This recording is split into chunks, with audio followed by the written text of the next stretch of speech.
ሰላም እንደምን ቆያችሁልን? ክቡራንና ክቡራት የኪርታ ዓለም አቀፍ ድምፅ አድማጭ ተመልካቾቻችን፣ ይህ ትረካ በኪርታ አየመልን። ደራሲ ተስፋ ገብረየስ ዘምድረከ፣ ተራኪ ትልቅ ሰው ስዩም። በየሳምንቱ በኪርታ ዓለም አቀፍ ድምፅ በኩል ይጠብቁ። እስከ ዝግጅታችን ፍጻሜ ድረስ አብሮነታችሁ አይለየን የሚለው ግብዣችን ከልብ የመነጨ ነው። በባለፈው ሳምንት አይመለል የተሰኘውን በተስፋ ገብረየስ ዘምድረከብድ ተጽፎ በልጃቸው ወርቁ ተስፋ የተዘጋጀውን የታሪክ መጽሐፍ በክፍል 19 ዝግጅታችን ምዕራፍ 6 አስተዳደር የሚለውን ሰፊ ርዕስ ያጠናቀቅነው ሲሆን በዛሬው ዝግጅታችን ደግሞ ምዕራፍ 7 ማህበራዊ ሕይወት ወይም ባህል፣ ልማድ፣ ወግና ስርዓት የሚለውን ሰፊ ርዕስ እናቀርብላችኋለን። ተከታተሉ።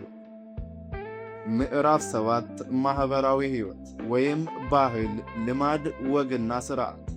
የቤት ሥራ። የጉራጌ ሕዝብ ማናቸውንም ሥራ ሁሉ ሳይገምት በድፍረት አይሠራ። ቤቱን ሲሠራ አስቀድሞ በቂ ሙቀት የሚያገኝበት ዘዴ አጥንቶ ግድግዳውን አጠር አድርጎ በመካከሉ አንድ ምሰሶ አቁሞ ተፈልጠው ተጠርበውና ተስተካክለው የተሰናዱ እንጨቶች እንደ ዣንጥላ ገትሮ ለግድግዳውና ለጣራው ማገር ውበት ሰጥቶ ይሠራዋል። ደገኛ ከሆነም አልፎ አልፎ ጣራውን መርጎ ጥሩ ሰንበሌጥ ከድኖ የእሳት አደጋ እንዳይደርስ ክዳኑ ላይ ቦሌ አፈር ይነሰንስበታል። የጉራጌ ሕዝብ እጅግ ልብስ ባይመቸውም በቤቱ መሞቅ በብርድ ሳይሰቃይ ሰውነቱ ሳይደርቅ ወዝቶ ይወጣል። ቤቱን በልዩ ልዩ ዕቅድ እያከፋፈለ ለባለቤቶችና ለቤተሰቦች፣ ለእንግዶች መኝታ እንዲሁም ለምግብ ማቅረቢያ ደግሞም ለእንስሳት መቆሚያና ለዕቃ መስቀያ ለየተግባሩ አስፈላጊውን መድቦ ይገኛል። መዝጊያውም ከጥሩ እንጨት ተገጣጥሞ በጠንካራ መወርወሪያ ይዘጋል። የዕቃ ቤቱ ወይም የጂለሉ መዝጊያ ከዋናው ቤት በረጅም እንጨት በብልሃት የተያያዘ ነው። በቤቱ በኩል ያለው መወርወሪያ ካልተነቀለ በስተቀር ሊከፈት አይችልም። ማድቤቶቹም በእንሰት ውስጥ እየተሰራ ለምግብ ማብሰያ ያገለግላሉ። እንሰቶች ጢስን፣ ሙቀትንና ጥርግራጊን የመሳሰለው ማዳበሪያ የሚያገኙት ከማድቤቶች ነው። የቤት ቁሳቁሶች አያያዝ። ለሰዎች የተመደበውን ቦታ በውሃ ልክ ደልድሎ በጭቃ ተለስኖ በስለት እየተላገ ተስተካክሎ ከደረቀ በኋላ ከሐረግና ከቄጤማ ከቃጫ በልዩ ልዩ ፎርም የተሰራ ጅባ ወይም ምንጣፍ እየተነጠፈ በየሰዓቱ እየተጠረገ ጸድቶ ይታያል። ለሰዎች ከተመደበው አማካኝ ቦታ ላይ በተቦካና በታሸ ጭቃ ምድጃ በአጭሩ ተበጅቶ በየጊዜው ተጠርጎ እየተወለወለ በጌጥ የተሰሩ 3 ጉልቻዎችን ይዞ ይገኛል። ውስጡ በጌጥ ከጭቃ የተሰሩ ትንንሽ ማዘንቶች ይገኛሉ። መካከሉን በብልሃት በትንሿ ጎድጉዶ እበት እየተሞላ እሳት ነድዶበት ማቀጣጠያ የእበት ፍም ይሰራል። እሳት ለመጫር ወደ ጎረቤት ከመሮጥ ያድናል። በምሰሶው ላይ ከሰው ቁመት ከፍ ብሎ በሚገኝ ስፍራ ከስንደሎና ከሐረግ በቀለም ተመሳጥሮ የተሰራ ጌጥ ታስሮ ይታያል። ደግሞም ለልዩ ልዩ ዕቃዎች መስቀያ ቤቱ በጥሩ ተመርጎ ተለስኖ ከተሰናዳ በኋላ ቀጫጭን እንጨቶች እንደ ምስማር ተሹለው ከሰው ቁመት ከፍ ተደርገው ከግድግዳው በመስመር ተተክለው ልዩ ልዩ የሆኑ የመመገቢያና የመጠጫ ዕቃዎችን ወይም የተለያየ ቅርጽ ያላቸው ጣባዎች፣ ወጭቶች ይሰቀሉባቸዋል። ለመዝከሪያና ለመስተንግዶ ማቅረቢያ የሚያገለግሉ መጠናቸው የተለያየ የሆኑ ጽዋዎች፣ ለቅቤ ማኖሪያ አንገታም የሆኑ ትልልቆችና ትንንሾች ጽዋዎች፣ ደግሞም ባለጌጥ የሆኑ ስፌቶች፣ ሌማቶችና መሶቦች፣ አገልግሎች ለጠቦች በረቂቁ ተሰፍተው በግድግዳ ላይ በመስመር ይሰቀላሉ። እንዲሁም ለቅቤ ማንጠሪያና ለወተት መለበቂያ ባላዎችና ስፌቶች ግድግዳ ላይ ተገቢ ቦታ ይሰጣቸዋል።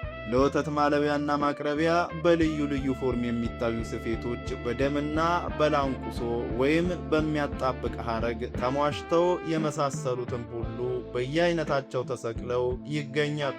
ለምጣዶችና ለእንስራዎች፣ ለጋኖችና ለምንቸቶች በተለይ የተመደበ ቦታ አላቸው። ለጦሮችና ለዘንጎች መስቀያ፣ ለሥጋ መክተፊያና ለቂጣ መቁረጫ ቢላዎች የተመደቡ ቦታዎች አላቸው።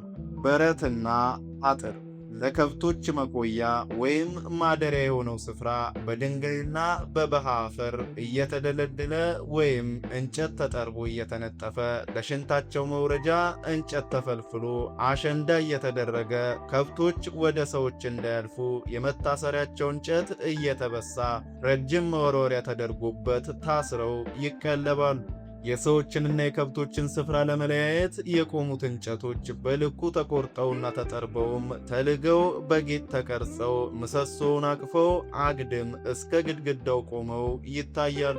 አግዳዳ መንዱሪ ይሏቸዋል። በየጊዜው እየተወለወሉ ለድጋፍ ይመቻሉ። ለከብቶች በተመደበው ስፍራ ላይ ዕቃ ማስቀመጫ ቆጥ በጌጥ ተሰርቶ ይገኛል። ምንጊዜውም ለከብቶች የተመደበው ቦታ ለተለያዩ እንስሳት ማቆሚያ ክፍል አለው። ለምሳሌ ለላሞችና ለጥጆች፣ ለፍየሎችና ለበጎች፣ ለፈረሶችና ለበቅሎች፣ ለአህዮች፣ ለግመሎችና ለዶሮዎችም ሳይቀር ልዩ ልዩ ቦታ አላቸው። ሰብሉም ሁሉ በካብና በእንጨት አጥር የተከበበ ነው። ከዚህም በላይ በእንጆሪና በልዩ ልዩ ተክል ይታጠራል። ማንም ሰው ቢሆን የውጭ ከብት ለቆ ሰብሉን ቢያጠፋ ነቀፋና መቀጫ ነበረበት። ሕዝቡ አስቀድሞ ከሳቡኘቱ ከእድርተኞቹ ሽማግሌዎች መርጦ ስንፍናን የሚያሳይ ድርጊት እንዳይፈጸም ተጠባባቂ ያደርጋቸዋል። እነዚህም ተመራጮች በጎረቤት ዘንድ የታፈሩና የተፈሩ በመሆናቸው ማንም ሰው ሰነፍ ሆኖ ላለመታየት ሲጥር ይታያል።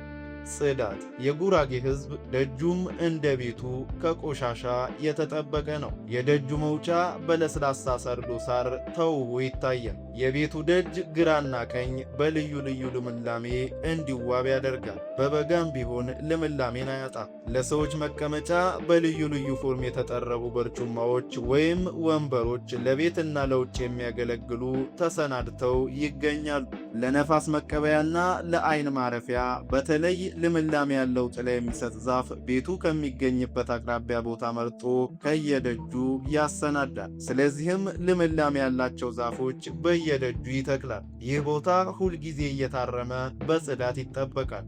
እሾሃማ ቅጠሎች ወይም ሰንደዶችና ጭጎጎቶች እንዳይኖሩበት ተጠብቆ ይመነጠራል። አርበኞችና ትልልቅ ሰዎች ከየቤታቸው ጥሩ ምግብ ወደዚሁ መደሰቻ ቦታ እየመጣላቸው እየተደሰቱ በመገባበዝ ይመገቡ ነበር። ክቡራንና ክቡራት የኪርታ ዓለም አቀፍ ድምፅ አድማጭ ተመልካቾቻችን ክፍል 20ን በዚሁ ያጠናቀቅን ሲሆን ሳምንት ካቆምንበት እንቀጥላለን። እስከዚያው ቸር ቆዩልን።